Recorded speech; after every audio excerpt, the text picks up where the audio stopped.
প্রিয় পঞ্চম শ্রেণীর ছাত্রছাত্রীরা, 2026 সালে তোমাদের পরিবেশ ও বিজ্ঞানের প্রশ্নপত্র দেখো, গ্রুপ এ সেটের প্রশ্নপত্রটা আমি আলোচনা করছি তোমাদের। দ্বারকেশ্বর শিলাবতী নদীর মিলিত প্রবাহের নাম হচ্ছে রূপনারায়ণ, এটা তোমরা জানো অনেকেই।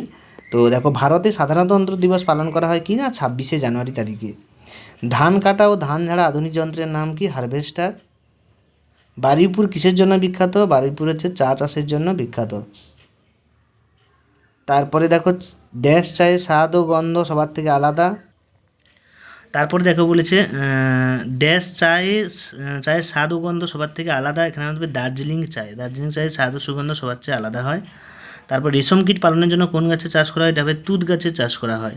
সর্বপল্লী রাধাকৃষ্ণের জন্মদিন ড্যাশ দিবস হিসেবে পালন করা হয়, এখানে কী হবে, রাধাকৃষ্ণের জন্মদিন এখানে হবে শিক্ষক দিবস হিসেবে পালন করা হয়। হলদিয়া ড্যাশ শিল্পের জন্য বিখ্যাত, এখানে হবে পেট্রো রসায়ন শিল্প। তারপরে সত্য মিথ্যা বলছে, গঙ্গা একটি নিত্যবহ নদী, এটা সত্য। বর্ধমানে সীতাভোগ মিধান, এটাও সত্য হবে। গান্ধীজির জন্মদিন শিশু দিবস, এটা ভুল, এটা হবে জওহরলাল নেহরুর জন্মদিন। বেশি রাসায়নিক সার ব্যবহার ফলে জমির উর্বরতা বাড়ে, এটা ভুল হবে, উর্বরতা কমে। তারপরের প্রশ্ন দেখো, 2 নম্বর পেজে আমরা চলে আসি, এখানে বাম স্তম্ভ ডান স্তম্ভ দিয়েছে। এখানে প্রথমে বলেছে দেখো, তরাই থেকে কি হবে, তরাই থেকে হবে আনারস হচ্ছে তরাই অঞ্চলের ফসল। জিওল মাছ হচ্ছে মাগুর মাছ। 15ই আগস্ট স্বাধীনতা দিবস, এবং হুগলি নদী হচ্ছে গঙ্গা নদীর আরেক নাম। তারপর দেখো, দামোদরের শাখা নদীর নাম, এগুলো তোমরা পারবে। পশ্চিমবঙ্গে কোথায় রেল ইঞ্জিন তৈরি কারখানা আছে, চিত্তরঞ্জনে। বিরসা মুন্ডা পশ্চিমবঙ্গের কোন জেলায় মাটি ধানের পক্ষে ভালো, বর্ধমান জেলা।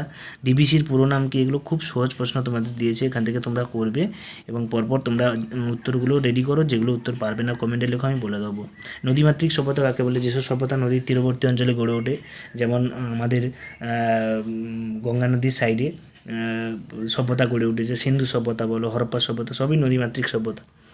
তো দেখা যাচ্ছে পরের ভিডিওতে তোমাদের আর কী পরীক্ষা হচ্ছে সেইগুলো বলো, আমি সেগুলো প্রশ্নপত্র তোমাদেরকে দেবো।